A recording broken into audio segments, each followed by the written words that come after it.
Sorry, Mr. Brewster. Jethro! You can start bringing them things out now.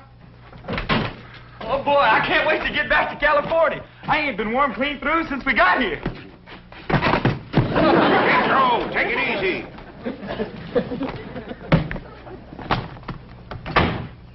We've been sleeping on a hard floor. It'd be awful nice to get in the warm bed for a change. I'll take it, Jethro. Jethro, I said take it easy. Granny ready? Yeah, she's just putting on her gaiters. I'll bring her right out. Well, I hope you'll come visit us in California. We'd be mighty glad to see you, especially Pearl. Her and Jethrine's coming to stay with us. Let me get my shoe on, you big overgrown moose. You can put it on in the car, Granny. We's in a hurry. We can't leave until somebody finds Ellie Mae. Where is she? She took to the woods early this morning with those 2 timber wolves that she's let sleep under her bait. Yeah, I'll find her. By doggy, it's a good thing we're leaving. One more night and she'd be baying at the moon. Now, you 2 rascals has got to stay away from Maggie and her family. You hear me? Is it a deal? All right. Now, don't you forget it.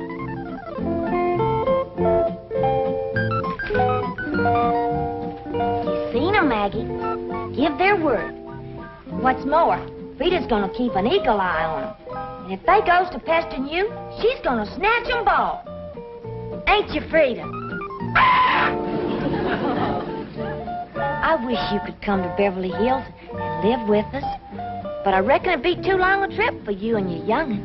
But I'll come back and see you in the spring. Ellie Mae, Over here, Pa.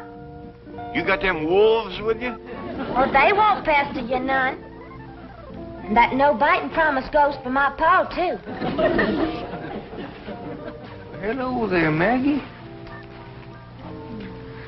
Ellie, honey. Mr. Brewster's waiting, and we got to pick up Pearl and Jethrine and drive clean to the airport. Think Pearl and Mr. Brewster are getting married? Well, no, not yet. Maybe never. But Pearl's satisfied. Everybody in town's seen him propose to her. Now she can leave town with her chin up and her head thrown back, proud and happy. I'll bet you Cousin Jethrine ain't happy. She says she ain't going to California and leave her sweetie Jezbo to Pew. She's powerful in love with that little feller. Yeah, I reckon Jethrine will do pretty much what her ma tells her to. That Pearl's a mighty strong-willed woman.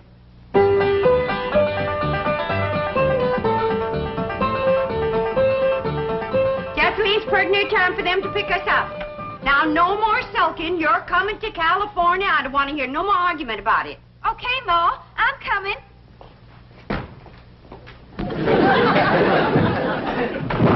What in the world have you got there? It's a trunk, Ma. Well, I can see that, but what you got in it?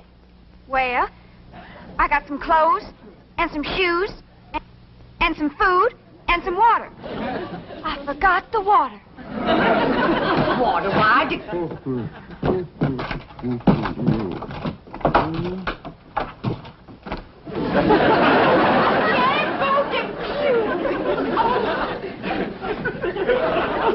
Miss Bodine, that daughter of yours is a mighty strong-willed girl. Did she put you in there? I think so. I told her I couldn't go to California with her. And that's the last thing I remember. Oh, don't let him get away. Tim Green, you put him down. This minute. What's the matter with you? Why, that poor boy could suffocate in that trunk without no air.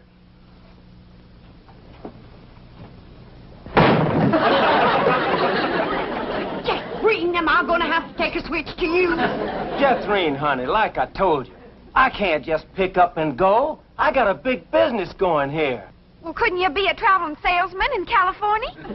Darling, it's taken me years to build up this territory. And this is my big selling season. Why, I can knock down $100 in the next 2 or 3 months. And a fella don't walk away from a gold mine like that. Talking sense, Jeffrey. But Uncle Jed's a millionaire, and Cousin Ellis says they got plenty of room in that mansion. He could stay there with us. Jethrine, I got my pride.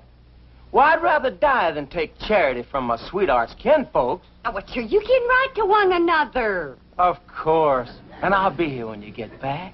Oh, there they are. Now, Jeffrey, you get ready to leave.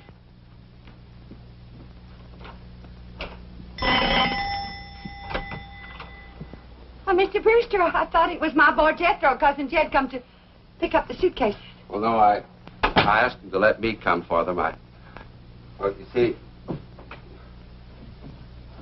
this may be my last chance to see you alone for a moment. Alone? You, me, us? Why would you... Well, first, I want to thank you for publicly breaking our engagement after I lost my head, as I did last night. Oh, shucks. I didn't mean it when I said yes. It was just nerves and excitement at the moment. Well, you were very sweet about it. Yeah, well, but now that my head is clear and I'm thinking straight, well, I realize I couldn't get married right now. Well, some man would lose a wonderful wife. My goodness, I got family obligations, you know. Why, Cousin Jed's been after me 3 or 4 months to come to Beverly Hills and get that wild daughter of his proper dressed and acting like a lady. I'm going to miss you, Mrs. Bodine. Yes, well, he's in desperate need of me. I don't know what come over me last evening, but now that I had a good night's sleep in the morning, coffee, got my wits together, well, I could just laugh at myself for even considering marriage. Mrs. Bodine, I just want to say that I think you're a splendid woman, and I'm sure our paths will cross again. And, well, I'd consider it a great honor if you'd allow me to kiss you goodbye. Kiss me? Well, I hardly think there'd be anything wrong with that. Well, Miss Brewster, is that a new Hattie Pearl? Oh, Ellie Mae, Jethrine's in there saying goodbye to her sweetie, Jasbo Depew. So why don't you go in and say goodbye to him, too? Huh? All right, I ain't never met him. Jethrine, you're just going to have to get it through your head. I cannot go to California, and that's that. Howdy. Oh, hi, Cousin Ellie. This here's my sweetie, Jasbo Depew. Howdy, Jasbo. And a great big howdy to you. This girl is the cousin you've been telling me about? Yeah, Jasbo. She's the one we'll be staying with in California. Well, poke me another air hole, baby, and let's go.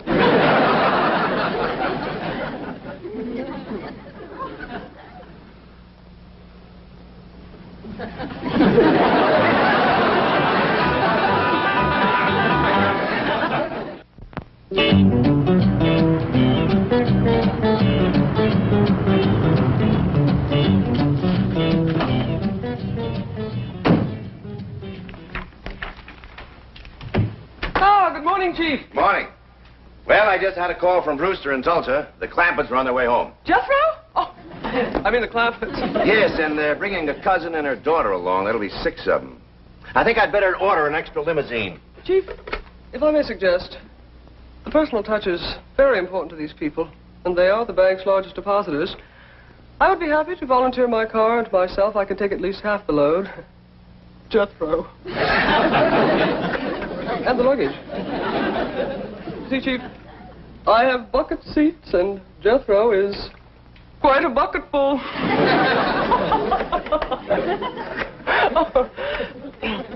How's about 3 apiece, Chief? Fine. We'll be ready to leave for the airport about noon. Entendu, mon capitaine.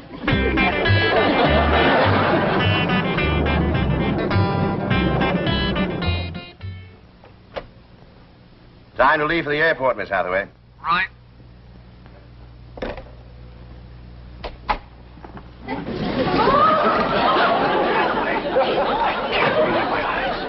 Don't be alarmed, Chief. This is just for the Clampetts.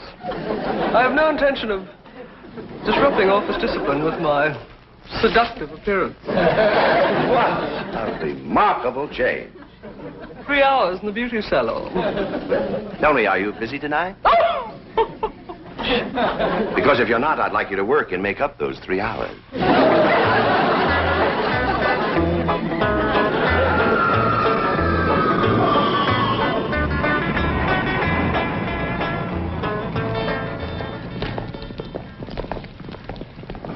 They could have missed the plane.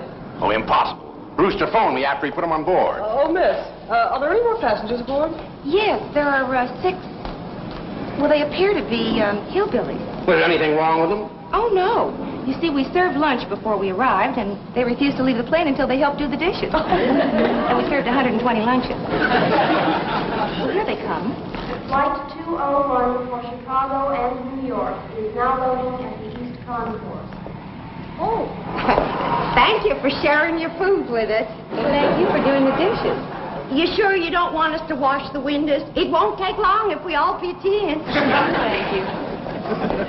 Drysdale, howdy. Welcome home, Mr. Clampett. This here is my cousin, Pearl Bodie. Oh, howdy, Mr. Drysdale. Oh, excuse my wet hand. Oh, it's quite all right. Well, how did you enjoy your plane ride?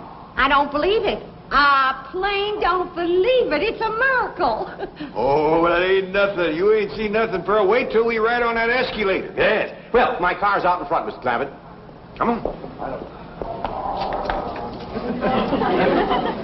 Mon amour. That ain't my name.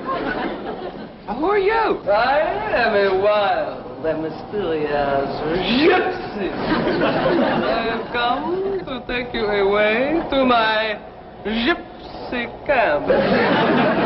You got some food there? Well, I can't stay long, but I am kind of hungry.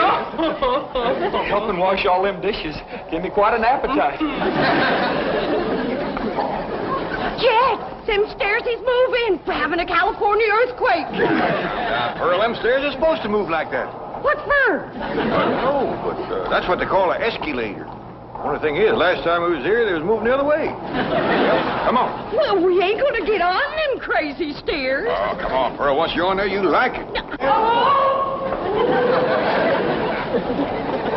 Welcome home, Allie Mae. Howdy, Mr. Drysdale. Welcome home, Granny. Thank you. Well, where's Jethrine? Last I saw of her, she was still eating.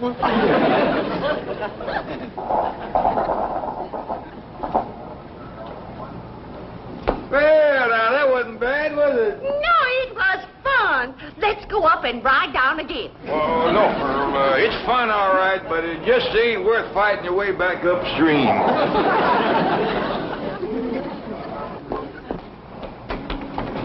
Jason, this place is haunted. A ghost just went through that door. That ain't no ghost, Pearl. That's what they call electric eye. They got them all over out here. Well, you go first. I ain't taking no chances on crowding a spook. Come on, Benny. I can get on that dog, Benny. Oh, howdy there. So this is California. It's so warm. And the air smells different from the mountains. Yep, looks different, too. Out here, you can see what you're breathing. Yeah, got a lot of body to it. I tell you, Pearl, there's some days when you can cut it with a knife. But don't try it, because it gets the knife awful smudgy. We can wait here in Mr. Drysdale's car till the rest of them come.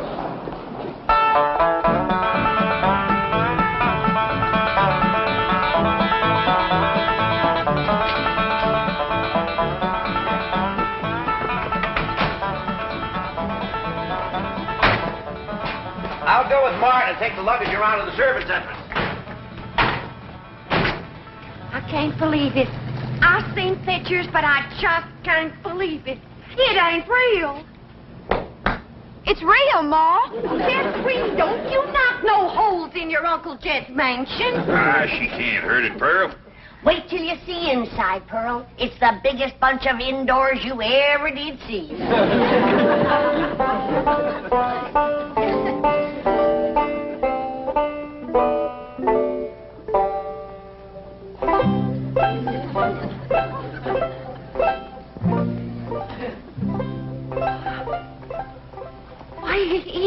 It's a palace. There just ain't no other word for it. It's a dazzling palace. How do you get it started, Uncle Jed? Get what started? These here stairs. Ain't they like the ones at the airport? Oh, you got to climb those yourself. Come on, Jethrine. I'll show you upstairs. Granny, how do you ever wash that thing? Ain't washing yet, Pearl. Oh, well, don't you worry. I'll do it. Pearl, now this here is what they call the drawing room. Drawing? Wait till you see this piano. The whole thing is hand-painted. Yeah, Pearl. Ain't that just about the prettiest piano you ever did see? It's got pictures on it.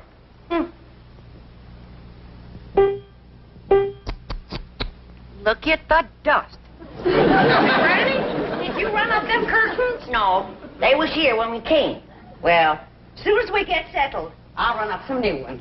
Them windows ain't been washed in weeks. Well, Earl, you know, it's a mighty big house. It'd take a miracle woman to get it all done. Looks like I come just in time, huh? Where's the kitchen, Jack? I'll show you. 32 rooms in this house, and something tells me it ain't gonna be big enough.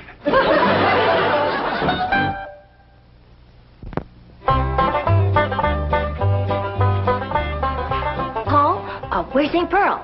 Well, her and Granny's in that little room they call a butler's pantry. This is a nice enough kitchen, Granny, but it sure ain't as big as you led me to believe. Pearl, this is the one with the stove. The stove is...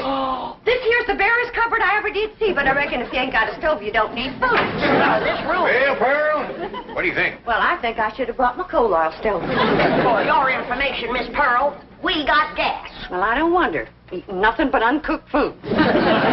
Your pump is stuck tight. It ain't been used so long, Pearl. Look, Granny, we got a lot of work to do to get this kitchen in shape. Granny, did you tell Pearl this is a kitchen? I ain't been able to tell Pearl nothing. She won't quit flapping her trap long enough. Pearl, come on. This here is the kitchen. That there is what they call a pantry. My stars and garters. Well, a person could feed an army in here. Well, the way those two young'uns of yours eat, that's just what you'll have to do. Pearl, look at this stove here. Now, all you have to do to get fire is turn one of them little things right here without lighting no matches nor nothing. Now, look at here. This here lights this in here. This one lights this one. And this one lights this one here. And this one lights this one. Now, what do you think of that, Pearl? I declare, I'm just speechless. That'll be the day. Look at this icebox here. Just take a look. You ever seen anything like that before? Look at that. Well, I don't like to mention it yet, but somebody left the light a-burning in there. I reckon some people just don't care how they waste other people's money. The light comes on when you open the door. You don't say. He pert near didn't with you pounding your gums. Pearl Jethrine wants to know where's the suitcases, especially the big one with the sandwiches in it. But Jethro said he'd bring in the suitcases. Jethro? What happened to my boy? Where's Jethro? Well, the last time I seen him, a dark-haired gypsy woman was taking him away. A gypsy's got him. My baby's been carried off by the gypsy. Don't worry, Pearl. One meal and they'll carry him right back. He might have a little bit mixed up. Besides, Jethro is big enough to take care of himself.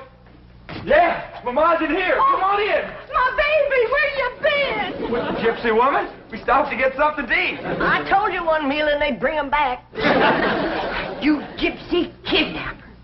I'm gonna snatch you both. Out of the way. What you doing being a gypsy? Just a little harmless fun, Mr. Clampett. When Jethro failed to recognize me, I couldn't resist continuing the masquerade. Ma, this here's Miss Hathaway, Mr. Drysdale's secretary. I'm happy to know you, Mrs. Botine. I have brought your son back safe and sound. Well, thank you. Yeah. Is your hair back? How about staying for supper, Miss Hathaway? Oh, I wouldn't want to be any trouble. Well, I figured with company at the table, there wouldn't be so much trouble. Wait till you taste Granny's sweet potato pie. Ain't nobody can make sweet potato pie like my Ma. Now, they is both very fine, extra good cooks, but Pearl not knowing her way around the kitchen, I reckon... Oh, well, don't you worry none about that, Jed. I'll have this kitchen put in order in no time. It ain't out of order. Billy, you get rid of the ants. I'll start the cooking. What ants? Start with your Aunt Pearl. Well, I like that. I'll bet you won't like what I'm going to say next. Girls, I got an idea. Now, Pearl, you know there ain't nothing more soothing and appetizing than a mess of piano playing and sweet singing before supper. But I figure a body can't be doing that and cooking at the same time. No, I don't think they hardly could, Jed. Right. Now, if somebody will get Mr. Drysdale, we'll all sit around while supper's cooking and listen to the kind of music that has made the name of Bodine famous from Oxford to Eureka Spring.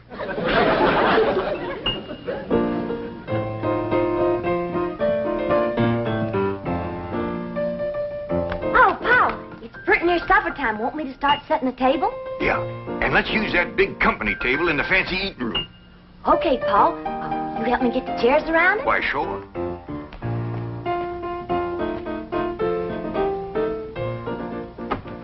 Leave the door open so as we can hear the music. Okay, Paul. I'm kind of glad we got company so we can show off this fine eating table. Yeah, we ain't used it since Thanksgiving. Has Granny figured out a way to get this tablecloth unstuck yet? No, she ain't, Paul. She even tried to steam it off. Couldn't get loose. She said if she didn't know better, she'd think somebody stuck it down on purpose. Well, I'm glad I got all my pot passers notched. It's gonna come in real handy. See? See a pot out there that you want, you can reach for it and get it or pass it without bothering the fellow sitting next to you. Yeah, the good thing about this table is things can't go a-sliding off. Oh, I gotta tell Granny. Since we're gonna use this table, she can leave the victuals right in the pots. Doggies, ain't Pearl getting fancy.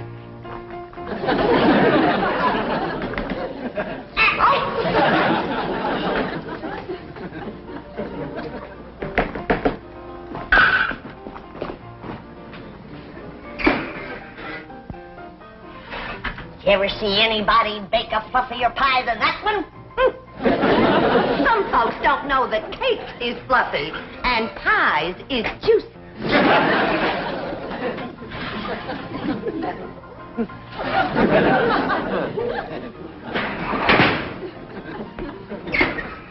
It fell. You did that on purpose, Pearl Bodine.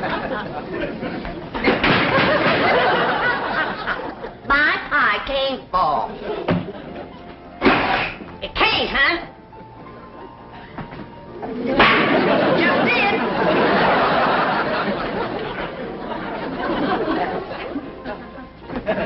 Granny! Pearl, I ain't never heard you play the piano any prettier than you're playing that You ain't playing the piano. You betcha I ain't.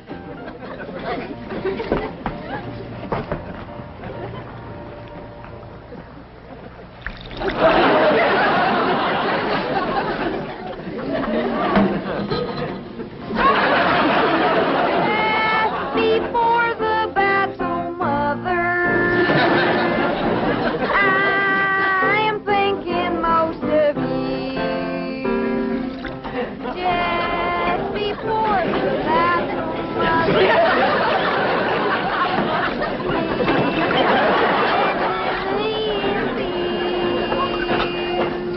how I wish, dear sweet mother, you were here beside me. I feel the same way, Jethrine. Mr. Drysdale, have I got enough money to take everybody out to a nice eating place? Mr. Clampett, with your money, you can buy the finest restaurant in Beverly Hills. Before the battle's over, that's just what I might have to do. Come on, everybody.